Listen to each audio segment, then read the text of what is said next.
Alors, bonjour tout le monde. Euh, J'espère que tout le monde nous entend bien. Il est 11h30. On est une petite dizaine autour de l'écran ce matin. On va attendre un petit peu le temps que on avait une trentaine de personnes qui avaient répondu présentes à l'invitation. En tout cas, bienvenue sur ce nouveau webinaire groupe IGS Formation animé par Isabelle Barthes, hein, qui va nous parler aujourd'hui de consommation responsable. Moi, de mon côté, pour ceux qui me connaissent pas encore, voilà, j'ai le plaisir de diriger les activités de formation continue du groupe IGS. Deux petits mots sur le groupe IGS. Voilà, donc le groupe IGS Formation Continue, donc on est un institut de formation spécialisé dans les parcours d'accompagnement des managers, des collaborateurs de la fonction ressources humaines et des équipes commerciales, sur des parcours certifiants, des parcours d'accompagnement sur mesure. Voilà, ça fait depuis plus de 45 ans que le groupe IGS sévit dans la partie Executive Education et formation continue. Et donc, moi, j'ai le plaisir depuis quelques mois de diriger cette noble activité.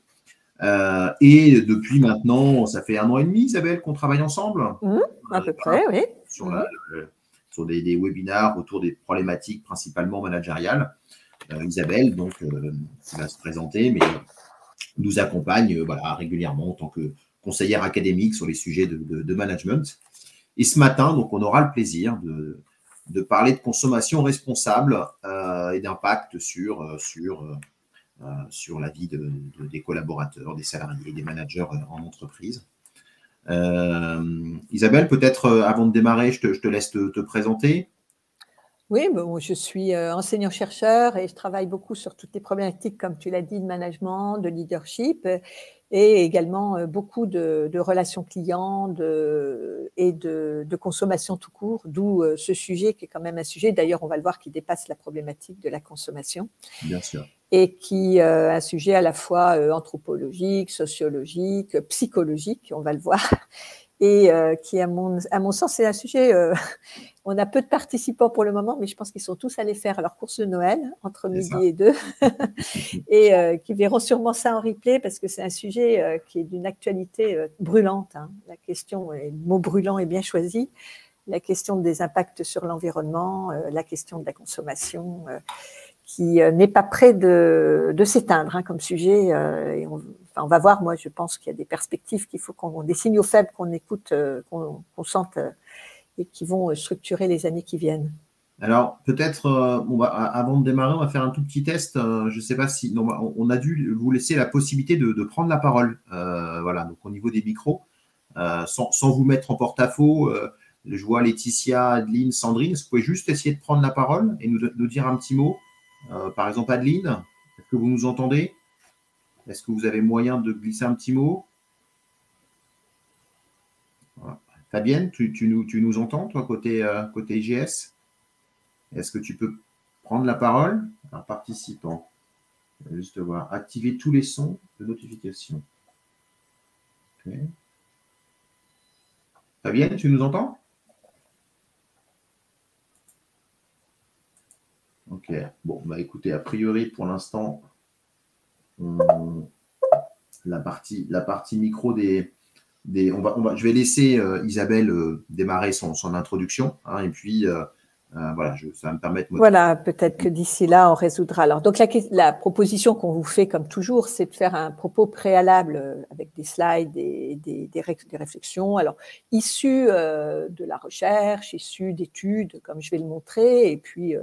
voilà, qui permettent d'avoir des questionnements. Et comme j'ai intitulé et puis ensuite, on ouvrira tous les micros, j'espère que ça sera possible techniquement, et on échangera avec vos questions, vos remarques et vos témoignages. Hein, ça peut être vraiment très intéressant. Alors, on parle beaucoup de consommation, ça fait un moment qu'on en parle, de responsabilité, alors là aussi, hein, et la notion de responsabilité, là je vais mettre plus l'angle sur l'environnement, et cette question toute bête, pourquoi j'ai encore craqué pour le Black Friday qui a eu lieu il n'y a pas très longtemps, hein, il y a une dizaine de jours, et comme le montre cette diapo, avec des moins 30, des moins 50, des moins 20, Et c'est vrai que on a tous, j'imagine, tous ceux qui m'écoutent, je dirais une conscience écologique. Et pourtant, on va dans ces magasins, on profite des aubaines. C'est un peu cette ambivalence dont je voulais qu'on discute ensemble ce matin, parce que ce n'est pas simple et il va bien falloir résoudre cette quadrature du cercle. Alors, on voudrait bien, en effet, consommer responsable, donc pas d'impact sur l'environnement, moins de déchets. On a tous vu ces plages remplies de vêtements dont on ne sait pas quoi faire, mais on continue à acheter sur Chine des vêtements pas chers. On voit bien tous ces déchets. 25% des produits alimentaires partent dans la poubelle, mais on continue à acheter des produits qu'on ne consomme pas. Voilà, on n'y arrive pas. Nous sommes ce qu'on va appeler ambivalents. Ambivalent, c'est vouloir deux choses en même temps qui ne sont pas compatibles. Et j'ai trouvé, donc j'utiliserai pas mal les enquêtes de l'Obsoco, qui est un organisme extrêmement très bien fait d'études conduit par des chercheurs. L'Obsoco nous dit, c'est une étude très récente, que 35% des Français souhaiteraient consommer plus responsable, un seul % le font réellement. C'est-à-dire de la sphère des intentions, des idées, des attitudes, à la sphère de l'action, vous voyez le hiatus énorme et on est tous pareils. Alors j'ai mis en photo un peu Sex and the City. C'est vrai que nous sommes, nous avons plein de représentations médiatiques. Cette mise en scène du shopping est extrêmement importante. Je vais peut-être te demander de couper ton micro, Damien, parce qu'on entend beaucoup tes... Voilà. Alors, il s'est quand même passé quelque chose, et c'est vrai que les choses évoluent doucement, l'histoire se met en place, mais il y a quand même des crises. Et ces crises, vous les connaissez, on en a vécu 3 récemment. Quand même, en 2 ans et demi, c'est des impacts énormes. 2020, la pandémie, le premier confinement. Et là, qui a eu un impact énorme sur la consommation, je vous montrerai un tout petit peu. 2021, ce qui n'est pas terminé, ce qu'on va appeler la grande panne logistique, avec le blocage des ports, par exemple, en Chine, la hausse des prix, et puis les problèmes d'approvisionnement, et puis la guerre en Ukraine. Donc, 3 vagues successives de crises, et qui sont des crises qui ne sont pas terminées. On parle de la 9e vague du coronavirus, on parle la panne logistique, les choses sont un peu revenues, mais toujours très complexes en termes d'appro, et puis la guerre en Ukraine, qui est loin d'être terminée aussi. Donc, c'est aussi des choses qui ont eu sur nous et qui continuent à avoir un impact très important. Alors, par exemple, en termes d'exemple, toutes les études là aussi le montrent, et vous l'avez vécu, vous vous êtes retrouvés pendant le premier confinement, particulièrement devant des placards pleins de vêtements, pleins de marchandises qui ne servaient à rien. Et on sait qu'il y a eu une prise de conscience devant cette surconsommation avec ce qu'on appelait du recentrage sur soi. Voilà, toujours l'Obsoco, mais une autre étude sur 4000 personnes, évidemment des échantillons représentatifs. 50% des Français disent que la crise sanitaire les a fait réfléchir sur leur vie. Voilà. Et par exemple, on a retrouvé le plaisir de faire soi-même des choses, comme son pain. Ça a été une des découvertes, et une des ventes d'ailleurs, les machines à pain, importantes pendant le confinement. Voilà, on a pris du recul par rapport à la vie, entre guillemets, d'avant qu'on avait, et ce rapport à la consommation. Un autre exemple, c'est beaucoup plus de vélos. Alors ça, les chiffres le montrent aussi, 15% de vente des vélos, et particulièrement encore plus, près de 25% des vélos électriques, parce qu'on se déplace différemment. Le télétravail qui nous permet de beaucoup moins nous déplacer. Les Français actuellement sont à peu près 25% à bénéficier du télétravail, et 90% de ceux qui en bénéficient veulent continuer. Et on pense qu'on pourrait aller jusqu'à 40% avec un peu d'innovation. C'est un autre sujet. Voilà. Et puis cette idée de ressentir aussi la fierté de ne pas craquer. Après tout, on sait que les Français ont arrêté pour la plupart de consommer, avec l'idée aussi, ce qui nous est tombé dessus aussi, c'est toutes ces informations sur la crise climatique. Donc l'idée de préserver l'environnement nous arrive aussi de plein fouet, et c'est une fierté de préserver l'environnement, avec un enjeu qu'on retrouve dans toutes les études, c'est beaucoup plus consommer, beaucoup plus local. Donc voilà, tout ça va, vous voyez, ensemble. plus de vélo, moins de déplacements, donc je suis plus à mon domicile, j'ai envie de préserver l'environnement, voilà, je suis plus dans le local, j'ai envie. Donc on a quand même une envie de consommer plus responsable qui nous habite. Mais il y a plein de tentations. Donc il y a eu le Black Friday qui a très bien marché, même si visiblement ça a quand même perdu de sa superbe. 38% des Français ont dit qu'ils voulaient participer au Black Friday. Et c'est beaucoup moins qu'en 2019, hein, il n'y a pas eu de Black Friday en 2020 ou très peu, mais c'est quand même quelque chose qui est important. Hein, la tentation des marques, voilà, est très importante. Alors ça s'explique aussi par les arbitrages financiers. L'inflation est là, tout coûte plus cher, et c'est cet arbitrage qu'on a beaucoup décrit comme entre la fin du monde et la fin du mois. Oui, on veut préserver l'environnement, on veut on veut préserver la planète, mais malgré tout, on a des salaires, c'est de plus en plus tendu avec des prix qui augmentent. Et par exemple, en termes d'alimentation, c'est très bien d'acheter du bio, mais ça coûte très cher. Donc, le Black Friday, c'est aussi 50% moins cher. Ce n'est pas toujours des achats très intelligents, parce qu'on se rend compte que c'est souvent des faux soldes, que c'est des choses qu'il faudra ensuite, qui vont être très vite obsolescents, dont on n'avait pas besoin. Mais a priori, ça peut être aussi une anticipation, par exemple, sur les achats de Noël.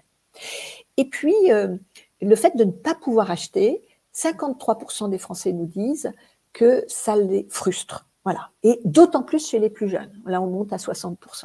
Donc, la notion aussi d'estime de soi. L'acte d'achat, nous sommes, des auteurs l'ont dit, des homo-consommateurs.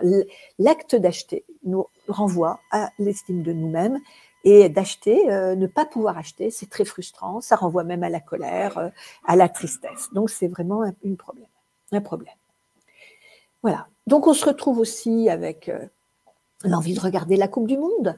On sait que le Qatar, c'est une catastrophe écologique. C'est une catastrophe sociale aussi, hein. Tous les chiffres le montrent. Vous le savez, ces stades qui sont climatisés, c'est plus de 6000 personnes qui sont mortes, ouvriers ou extrêmement maltraitées ou mortes sur les chantiers, dans des conditions abominables. Mais n'empêche que, on regarde la Coupe du Monde, et plus les Français vont monter dans les classements, enfin dans le top, très peu de gens la boycottent en définitive.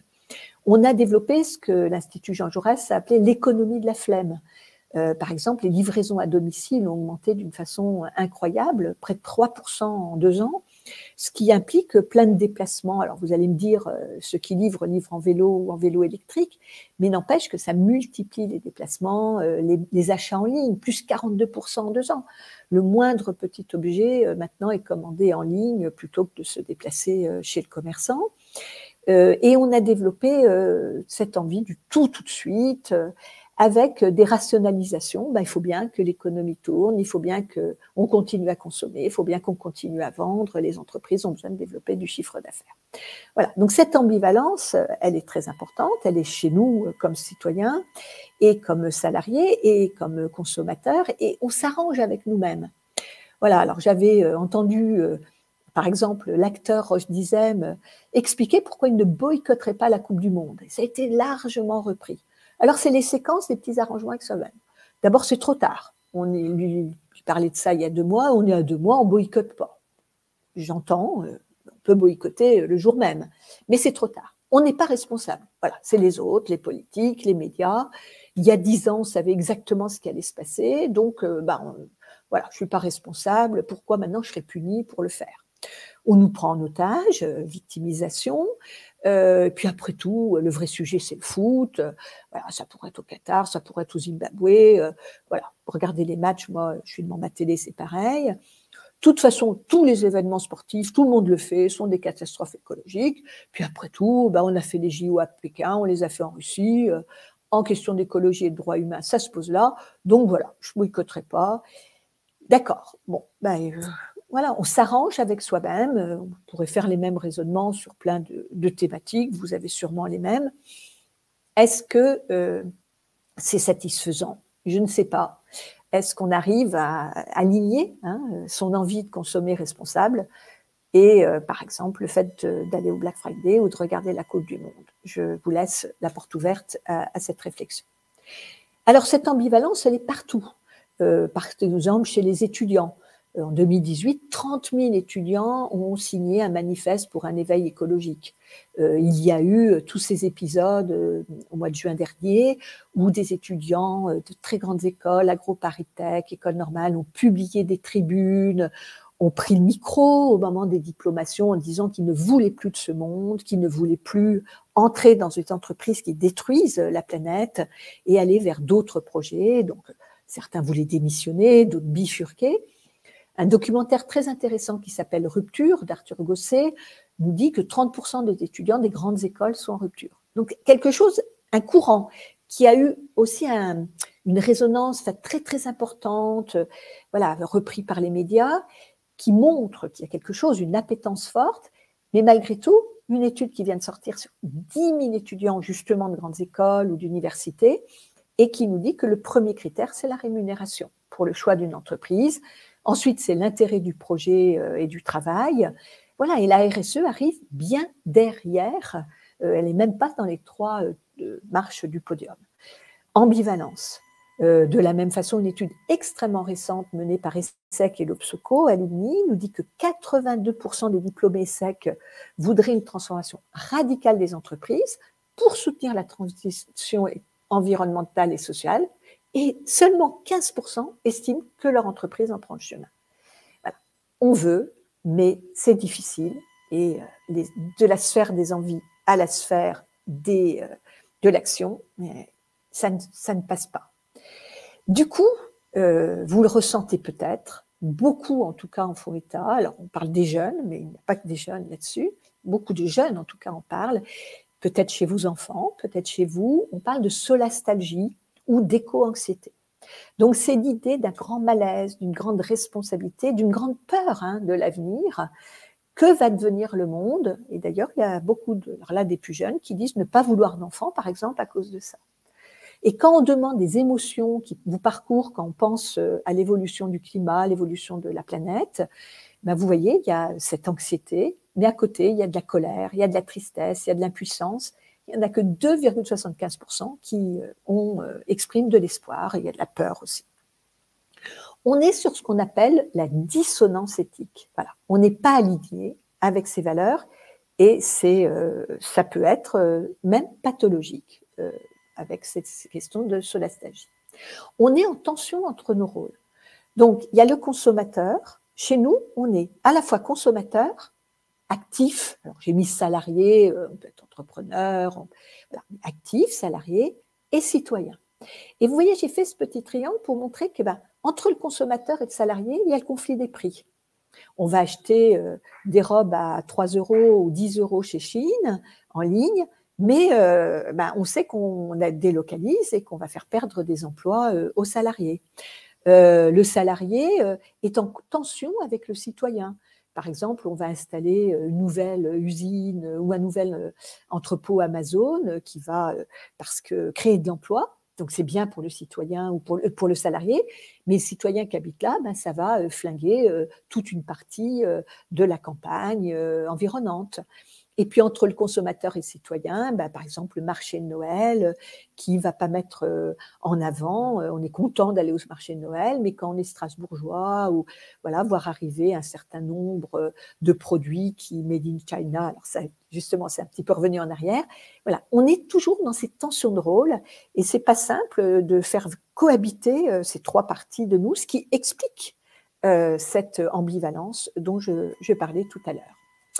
Alors du coup, on voit quand même des évolutions importantes. Comme je disais, on a 38% des personnes qui sont partantes pour le Black Friday, mais c'est quand même beaucoup moins que tous les ans, 20 points de moins qu'en 2019. Là, dans le cas-là, ils étaient près de 60%, donc en 2019. Ça baisse un peu tous les ans. On a une information de plus en plus importante qu'on prend en compte et qui d'ailleurs nous fait de plus en plus peur. On a de plus en plus, je l'ai dit avec par exemple les étudiants, mais partout des revendications, responsabilité sociétale des organisations ou des entreprises de plus en plus fortes. On voit aussi plein de projets se mettre en avant, ce qui est très très intéressant. Et puis on voit des contraintes légales arriver Par exemple, il va y avoir des obligations de réparabilité sur des objets type électroménager. On va avoir l'interdiction d'utiliser, d'acheter du bois issu de la déforestation, etc. Donc, le légal est aussi introduit des contraintes intéressantes. Mais il reste plus difficile de se soustraire à des contraintes. Alors, les contraintes, c'est par exemple mon salaire à la fin du mois, mon budget, mon envie de me faire plaisir, que de transiger sur mes idéaux de consommation. Mais les évolutions restent quand même sur un trend globalement. Je parle de la France. Il y a des pays, je parlais du Brésil, où la conscience écologique est quand même, où je reviens des États-Unis, j'y étais cet été assez longuement, est beaucoup moins forte. Alors, je pointe quand même le fait, et j'ai parlé beaucoup de l'environnement, qui reste le sujet avec la crise climatique, qu'il ne faut pas oublier dans la responsabilité sociétale le pilier social, c'est-à-dire la réduction de la pauvreté, la réduction des inégalités, que tout le monde mange à sa faim, que tout le monde soit en santé, que tout le monde ait une éducation, l'accès à l'éducation, la paix, la justice, l'égalité des chances. Et ça, c'est quand même le parent pauvre de notre conscience sociale.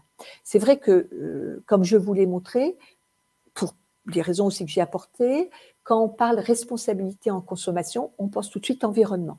Et c'est vrai que là aussi, quand on étudie le choix d'un produit par un consommateur, c'est d'abord le rapport qualité-prix, contrainte, 2, les attributs de l'environnement, et assez loin derrière, les attributs sociaux. Les attributs sociaux, c'est est-ce que les producteurs à l'autre bout du monde qui ont produit ce café, ce chocolat ou ces vêtements sont protégés? Est-ce que c'est des enfants qui travaillent là-dessus?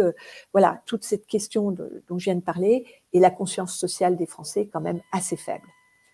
Les entreprises aussi, elles sont tournées vers l'environnement. Seulement, quand on fait des études, 1% des entreprises vont réfléchir aux problèmes de rémunération, par exemple des petits fournisseurs, ou des conditions de travail des salariés. Par contre, elles sont 36% à parler de lutte contre le gaspillage et de réduction des déchets, et 35% très attachées à l'achat local, qui est vraiment, je le redis, plébiscité aussi par le consommateur. Mais vous voyez que la responsabilité, c'est ce qu'on appelle le triple bottom, c'est l'environnement, c'est bien sûr l'économie, parce qu'il faut continuer à vivre, c'est normal, et puis le social, mais qui est moins bien vu que l'environnement. Alors, la responsabilité sociale des entreprises, là aussi, c'est du point de vue de l'entreprise quelque chose d'important.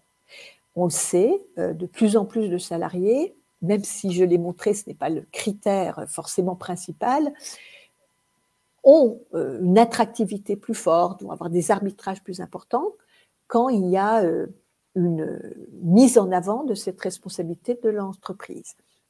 On a besoin de sens, on dit beaucoup quand on travaille sur la question de management, une marque employeur qui peut être beaucoup plus attractive grâce à la RSE. Et ça, il faut en tenir compte, ce qui n'empêche pas, comme je l'ai dit, les bonnes conditions de travail et le salarié. Donc, dans des contextes de difficultés de recrutement que nous connaissons tous, de tensions de recrutement, l'entreprise a besoin de mettre en avant sa responsabilité sociétale. Malheureusement, beaucoup le font mal. Et on parle à ce moment-là, quand il s'agit de faire mal de façon cosmétique pour l'environnement, on parle de greenwashing. Et quand il s'agit de le faire pour l'aspect social de la responsabilité, on parle de bluewashing. Alors, c'est quoi les actions de greenwashing et de bluewashing? Et je tiens à les mettre en avant parce qu'on va voir que c'est une façon aussi de mieux comprendre en tant que consommateur des choses pour ne pas les mal consommer. C'est dans les entreprises, et ça c'est issu du bilan de l'ADEME ARPP qui est fait régulièrement tous les ans et qui pointe justement ce que font bien certaines entreprises et beaucoup moins bien d'autres. Alors quand on parle de greenwashing, par exemple, c'est utiliser des mots vagues sans explication. Voilà, des faux éco-responsable. Alors ça, la cosmétique, c'est très très bien le faire. On va mettre une belle éco-responsable, mais sans justifier. Voilà, je vous ai mis un packaging. C'est mettre en avant quelques services qui ont un faible impact sur l'environnement. Ça parle d'engagement écologique, mais en fait, tout le reste est extrêmement polluant. Ça va être Total Energy qui va vous parler de son activité éolienne, mais qui représente moins d'1% de son activité, qui reste tout ce qui est thermique, et particulièrement le pétrole. C'est utiliser le vert. Le vert, c'est l'environnement, c'est le bio, c'est le responsable, comme le montre ce visuel d'un produit cosmétique.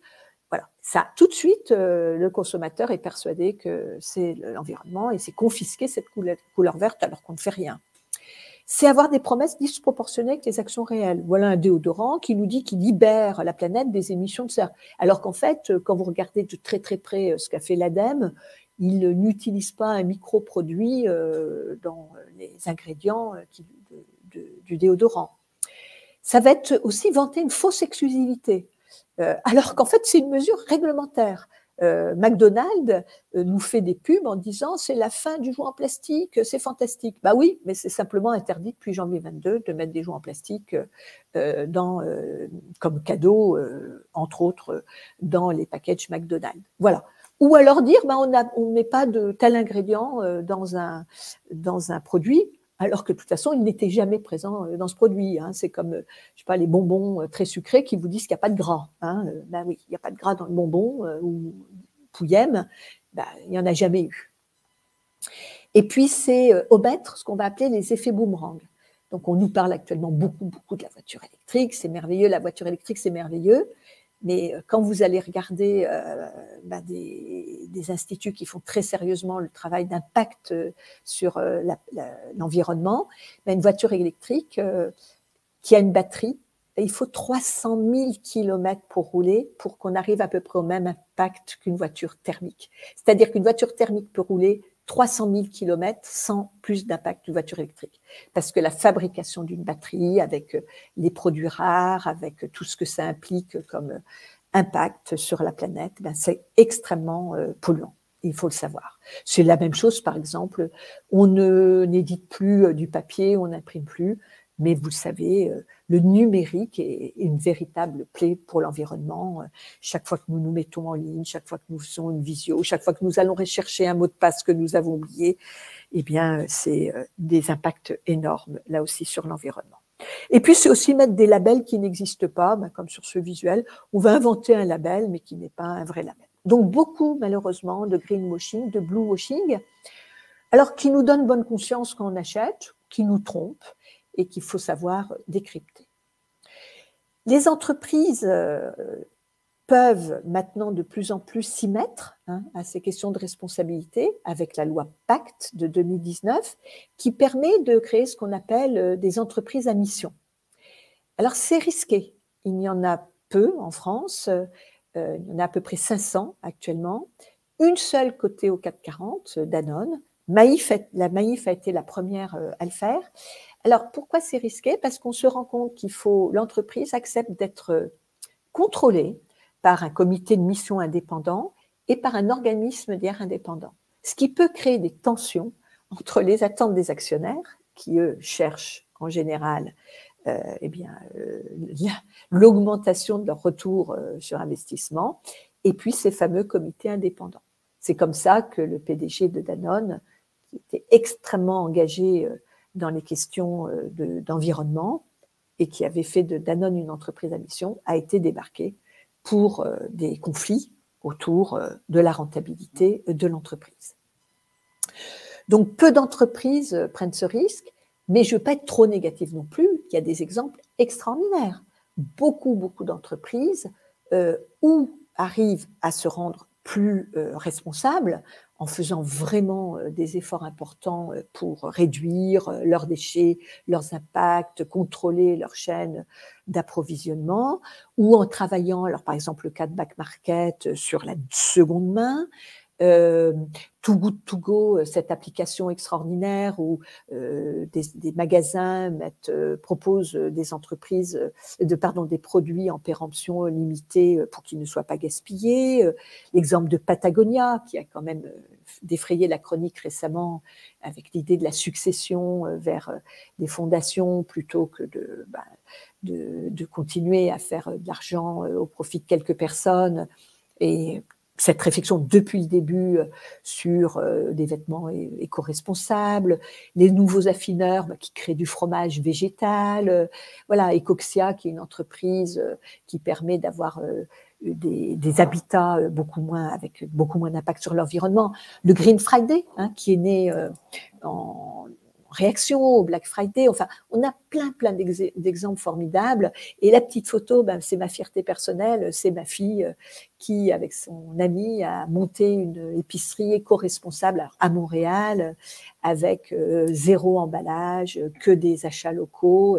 Et d'ailleurs, qui a énormément de mal à faire vivre son projet parce que, ça coûte cher.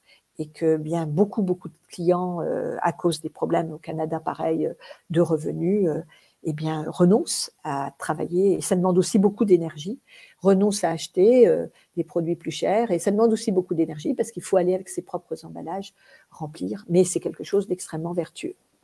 Donc, il y a quand même de très belles choses qui se passent. L'important, je vous ai montré ce triangle, c'est d'arriver à aligner nos valeurs personnelles, si nous les avons, notre envie de consommer responsable avec nos comportements. Et de la même façon, dans l'entreprise, c'est aligner ce qu'on dit. On veut être une entreprise responsable, mais le faire dans les actes. Et ne pas créer cet écart entre, je raconte que je suis responsable, mais en fait, je fais du greenwashing ou je fais du bluewashing. Et ça, c'est l'alignement qui est très important. Alors, ça demande certainement de revenir sur un grand récit, c'est le grand récit de la consommation. Depuis, on va dire à peu près la fin de la Seconde Guerre mondiale, parce que c'est là où tout s'est mis en place petit à petit, avec surtout ce qu'on a appelé les 30 Glorieuses, il y a ce grand récit où consommer, c'est exister. Je disais l'homo consommateur, voilà, on existe parce qu'on consomme. Consommer, c'est du bonheur. Consommer, c'est combler ses désirs, c'est répondre à ses désirs. Et tant qu'on aura ce grand récit qui existe, on aura le Dubaï Shopping Festival, on aura cette envie d'avoir plein de produits, alors qu'on rentre chez soi, on entasse, et puis on se donne bonne conscience éventuellement en revendant sur Vinted.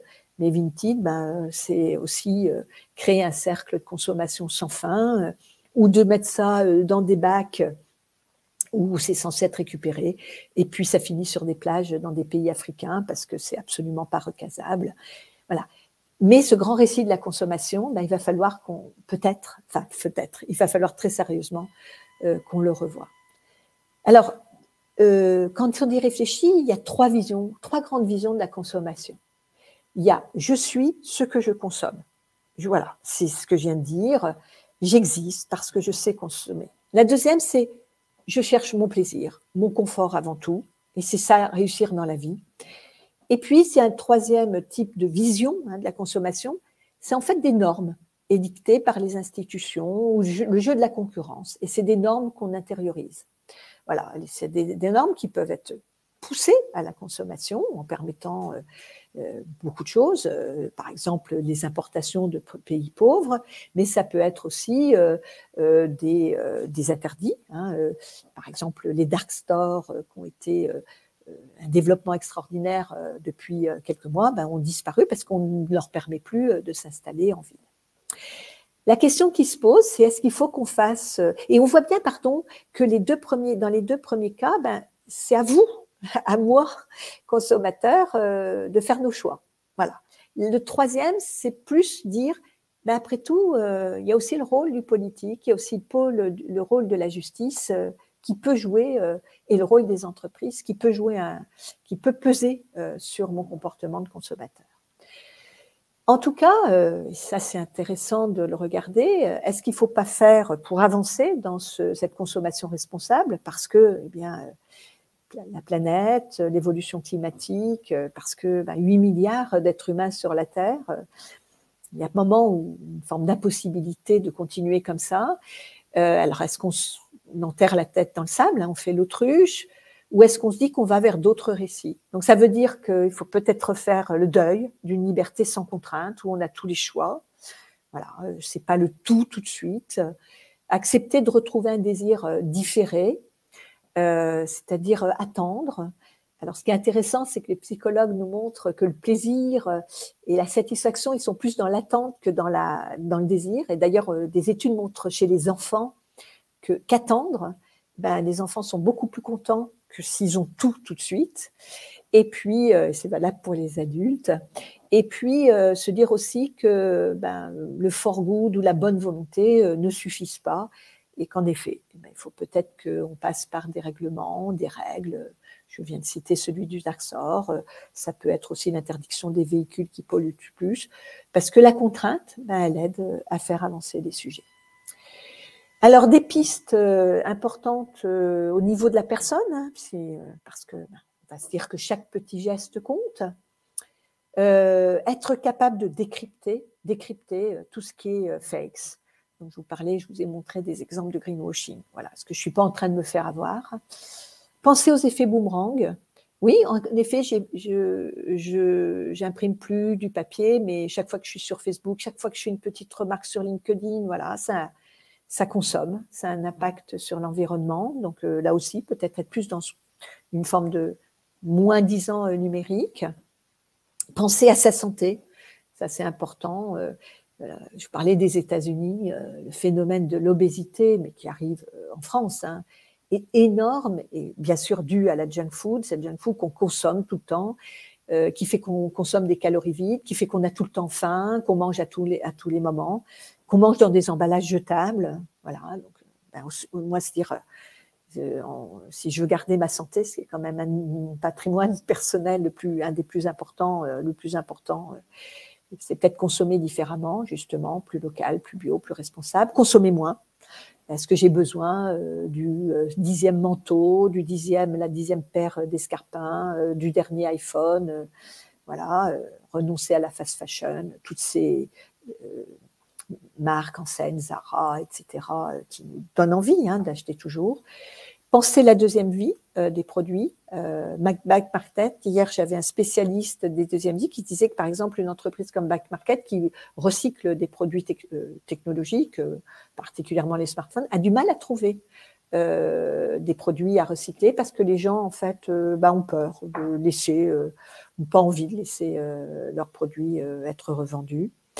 Réparer au lieu de remplacer. Alors là, il y a un règlement qui va se mettre en place, c'est intéressant.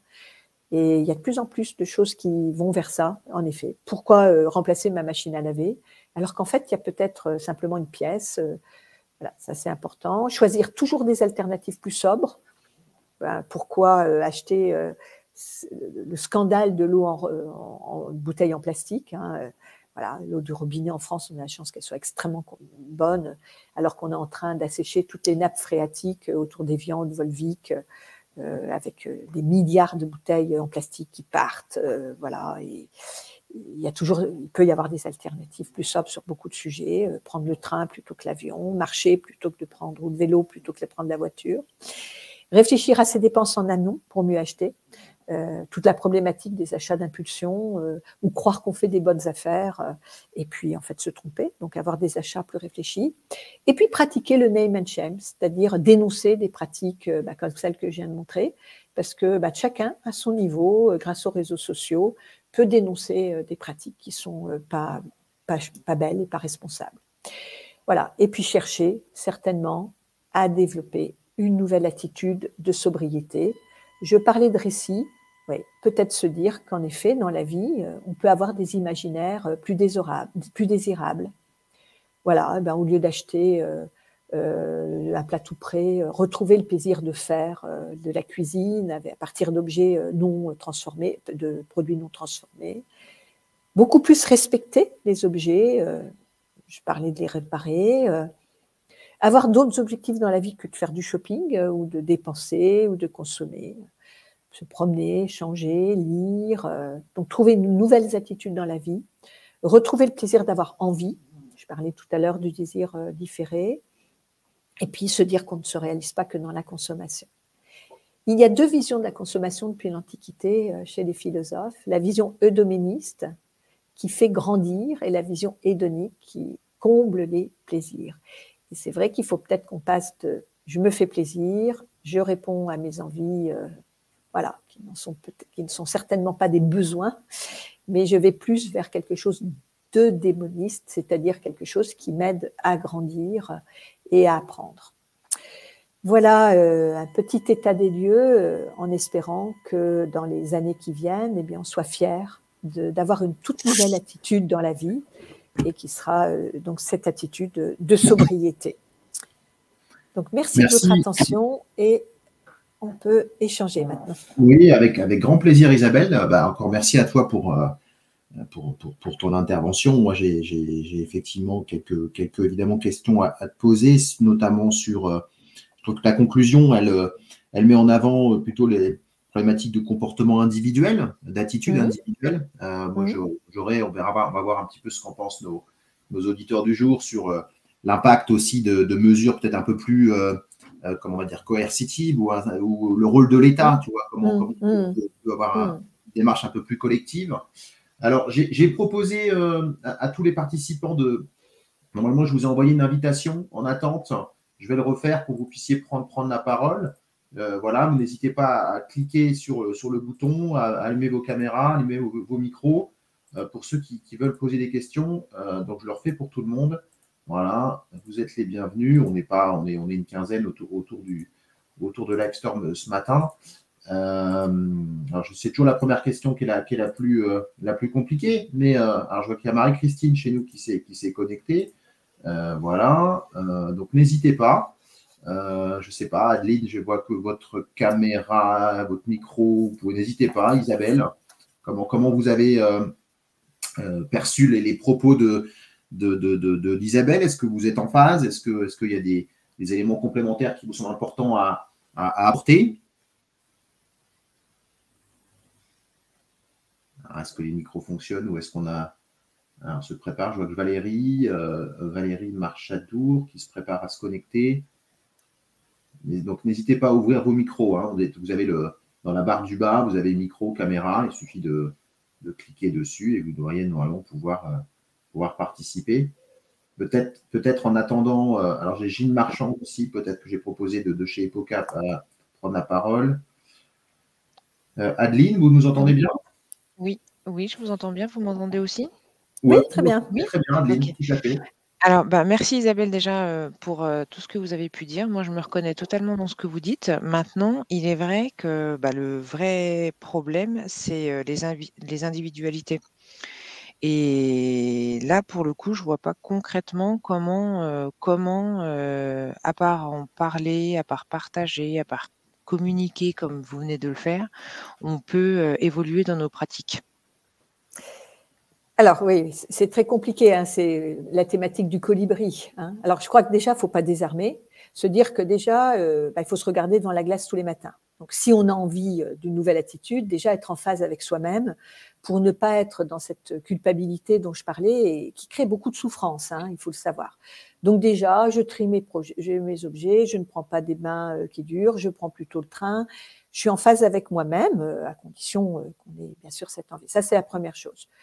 Après, en effet, je pense que c'est évangéliser, hein, montrer l'exemple, mais pas en le faisant de façon… je parlais d'une nouvelle attitude. Vous voyez, par exemple, l'autre jour, je lisais des études où on est en train de se rendre compte peut-être d'une nouvelle fracture sociétale, où des gens qui sont de CSP++, avec beaucoup de moyens, peut-être c'est eux qui renoncent à avoir le dernier smartphone, ou même ils renoncent complètement à avoir un téléphone. Vous voyez, donc se dire qu'on peut être fier de ne pas avoir le dernier smartphone, de ne pas avoir des vêtements très chers ou qu'on renouvelle tout le temps. Et je pense qu'en effet, on peut, par cette attitude fière, montrer l'exemple. Mais où vous avez raison, c'est que des gestes des colibris, ça ne suffit pas. Hein. Et c'est pour ça que je suis pas la seule à le penser. On est plusieurs en regardant l'avenir. L'autre jour, je participais à un groupe de travail des sociologues, anthropologues qui travaillent là-dessus. On pense que va falloir compter du point de vue des entreprises avec la justice et avec le politique. C'est-à-dire qu'on va avoir, peut-être que dans 6 mois, on n'aura plus le droit d'importer des framboises d'Amérique du Sud, comme on n'a plus le droit d'ouvrir des dark stores, comme on doit maintenant avoir un indice de réparabilité, vous voyez. Mais ça, il faudrait que ça aille plus vite. En attendant, je crois qu'il ne faut pas désarmer. Hein, les choses avancent. J'ai essayé de le montrer. Beaucoup d'ambivalence, mais voilà, ça va se... Enfin, j'y crois, quoi, ça va se faire. Alors après, j'aurais juste une petite remarque ou question.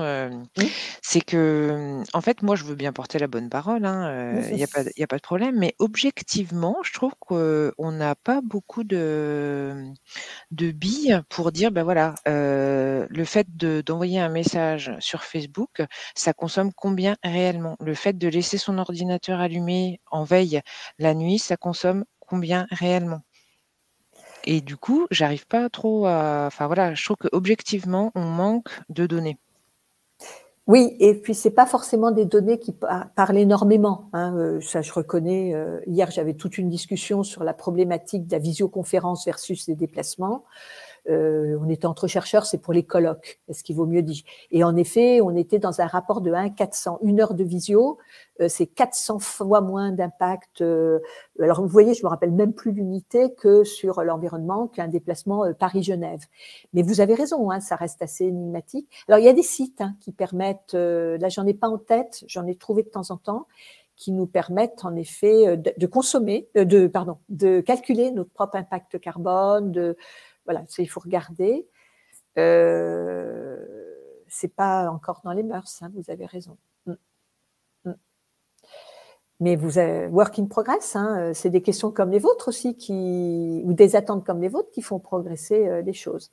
Isabelle, bon, moi je suis pas naturellement un grand philosophe et je découvre à tes côtés la problématique de consommation au travers du plaisir et du grandir.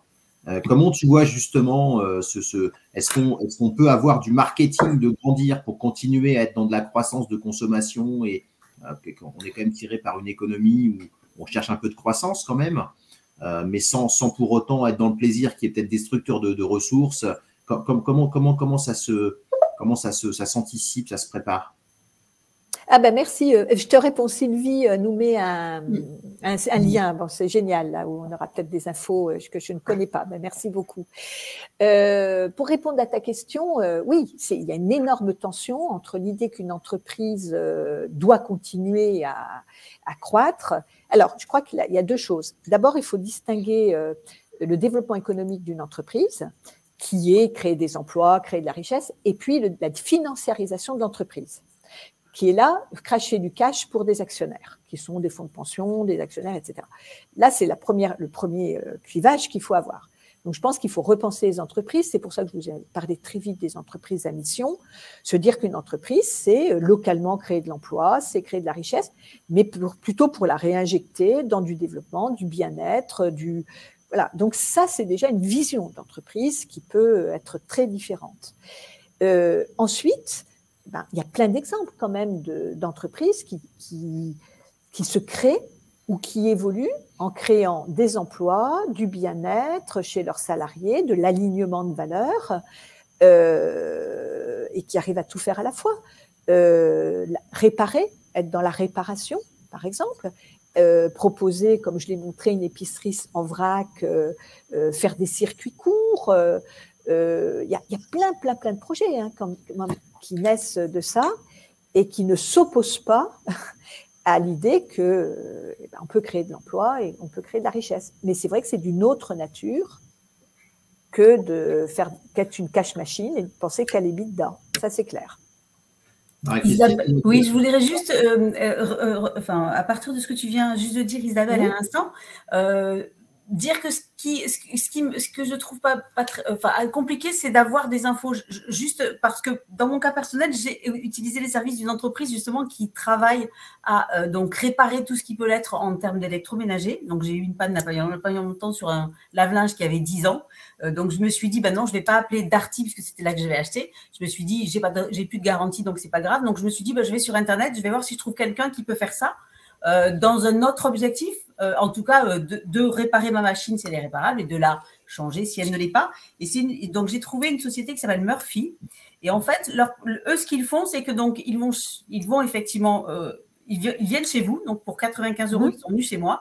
Ils ont fait un diagnostic très rapidement, en moins d'1 heure, c'était fait. Bon, ils m'ont indiqué manque de peau, que mon tambour était mort et qu'il fallait la changer. Mais sinon, ils proposent ensuite donc de reconditionner plein de machines qui leur sont de machines donc électroménagers au sens large du terme. Ils les reconditionnent, ils les remettent à neuf et après on peut les acheter. Donc du coup avec donc les 95 € que j'ai donc payé de devis, j'ai pu après bénéficier de ce bon d'achat identique, 95 € que j'ai pu déduire d'une machine que j'ai achetée. Et moi, ce qui me gêne, c'est que je trouve qu'on manque d'outils pour avoir des informations sur tout cet écosystème qui est en train de se créer, parce que franchement, c'est sûr, il est en train de se créer. Il y a pas de, pour que plein de choses durent plus longtemps, ce qui était vraiment problématique à l'heure actuelle, c'était de trouver où faire réparer ce genre de choses, en fait.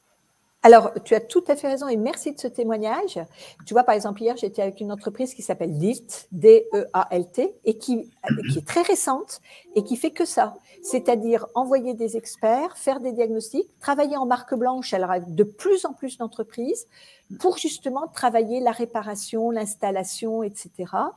Dartimax, par exemple, pour 10 € permet de faire réparer maintenant 10 € par mois. Voilà. Decathlon a lancé l'idée qu'on peut tout louer.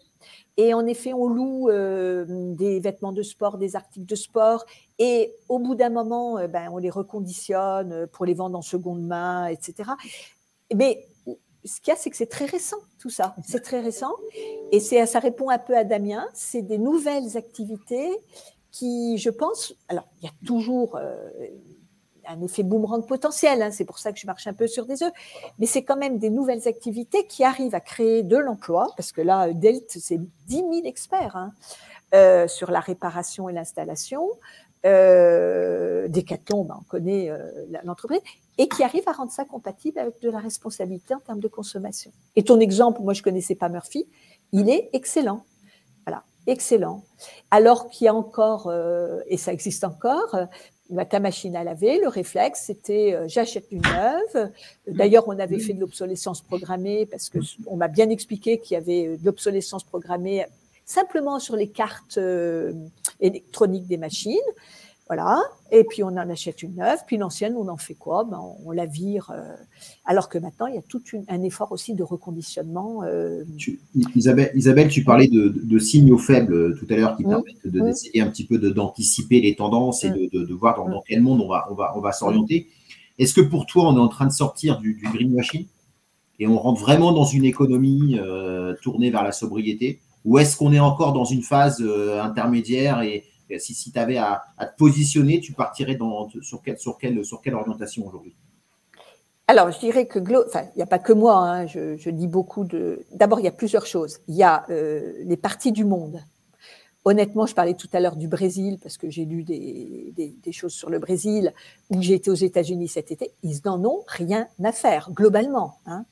En Europe, vous montez, alors en France déjà quand même il y a une conscience, vous allez dans les pays du Nord, c'est encore plus fort, l'Allemagne, voilà, il y a déjà, et puis les Africains par exemple, à qui on dit, vous n'avez jamais eu droit à rien, et puis vous aurez droit à rien, quoi. On vous a pourri la planète, alors que leur vision du monde, c'est justement d'avoir un tout petit peu de confort, d'avoir de la climatisation. Donc, il y a quand même toute cette prise de conscience globale. Ça, c'est la première chose. La deuxième chose, je pense que, est-ce qu'on a le choix ? Est-ce qu'on a le choix? Sérieusement, toutes les données du GIEC, alors à moins d'être Trump, fake news, est-ce qu'on a le choix? C'est-à-dire, est-ce que pour nos enfants, on veut continuer de cette façon-là? C'est vrai que les jeunes, tout le mouvement autour de Greta Thunberg montre quand même qu'il y a… Voilà. Mais comme toujours, ils cohabitent des comportements très différents. Par contre, on voit quand même… Je vais parler de la France ou de l'Europe, des mouvements, on vient d'en avoir un exemple, de prise de conscience, et puis de se dire que c'est des nouvelles attitudes dans la vie, une nouvelle vision. Voilà. C'est, je crois, la question qui s'est posée pendant le confinement, le plaisir de faire son pain, comme je parlais. Alors, on l'a peut-être oublié, là, depuis… Est-ce que utiliser son temps, faire du jardinage, aller discuter avec des amis, est-ce que c'est pas aussi bien que d'aller acheter, être devant mon ordinateur à acheter en ligne, etc. Moi, je pense qu'on va quand même vers quelque chose, et puis il faut l'espérer, qui nous permettra d'être dans cette forme de responsabilité à la fois environnementale et sociale. Alors, on approche à la fin de notre webinaire. Donc, quand on regarde ta photo, Isabelle, on se dit, oulala. Là, c'est une photo de la résilience. C'est la résilience, c'est-à-dire que même dans la situation. Il y a toujours une lueur d'espoir. Je vois qu'Isabelle vient d'allumer sa caméra. Oui. Une question avant de conclure l'intervention. Oui, allez-y, Isabelle. Oui, je vous remercie. Isabelle, est-ce que tu peux nous préciser ce que c'est la loi Pacte, s'il te plaît? Alors, c'est une loi qui a été édictée en 2019 et qui permet de resituer l'entreprise comme une entreprise, comme un objet sociétal, et qui, entre autres, va permettre à l'entreprise d'avoir une raison d'être, au-delà de faire du fric, et d'avoir donc cette possibilité du statut d'entreprise à mission. Et l'entreprise à mission, c'est ce que je disais, c'est dire j'accepte de me faire regarder par des organismes indépendants par rapport à des engagements que j'ai pris, justement en termes de responsabilité sociétale, etc. Donc, peu d'entreprises, je crois que j'ai vu, c'est à peu près 500 entreprises en France l'ont fait, une seule cotée au CAC 40, mais c'est pareil. L'histoire, par exemple, de Danone n'a pas été un très bon exemple et n'a pas dû donner à beaucoup d'entreprises l'envie d'y aller. Donc, vous savez, plus j'avance, plus je me rends compte qu'il y a une chose dans la vie qui est importante, c'est cette vertu cardinale qui est le courage.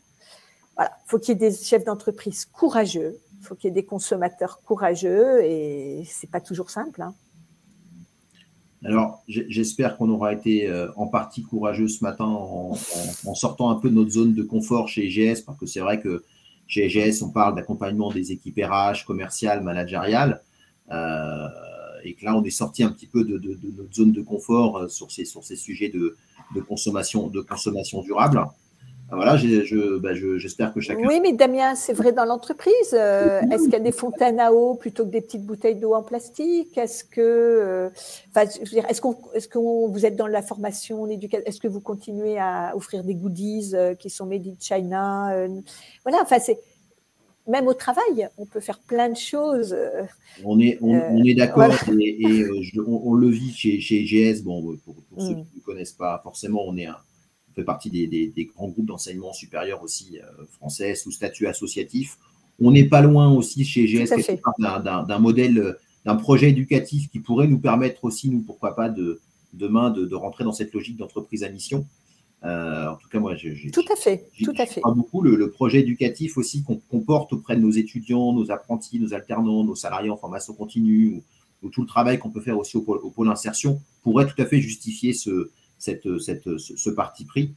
Et on le voit aujourd'hui, il y a tout un tas d'actions qui sont en train de se mettre en place dans le groupe pour nous aider à avancer. Alors, tu parlais de courage managérial, ça tombe bien. Isabelle, tu es en train de faire le lien, je ne sais pas si c'était volontaire ou pas, mais avec un des prochaines interventions qu'on va organiser ensemble sur justement le courage managérial et comment un manager doit oser être ce qu'il est lui-même pour pouvoir avancer et être aligné par rapport entre son système de valeurs et celui de l'entreprise.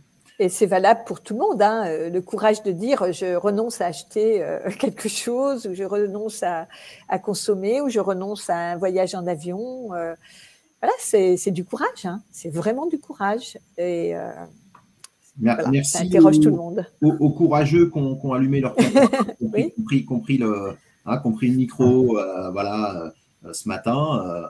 Tous les autres, sortons de notre zone un petit peu de confort et osons nous positionner. Merci à vous pour votre participation. Donc, le webinaire sera disponible en replay. Je vois qu'il y a Fabienne qui est avec nous ce matin, il y a Adèle aussi, donc faire en sorte qu'on puisse le diffuser et re-regarder cette intervention d'Isabelle et nos échanges.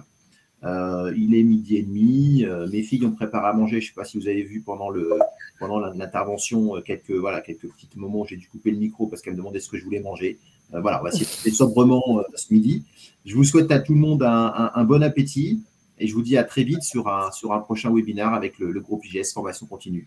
Merci. Et allons vers un Noël et des fêtes de fin d'année responsables aussi. On est d'accord. C'est des moments où, en effet, on peut se poser la question devant l'abondance des rayons. Et voilà. sans culpabiliser, hein. Voilà. Ne pas acheter en surconsommation, tout à fait. Merci tout le monde. Sylvie. Bonne journée à tout le monde. Au revoir. Au revoir.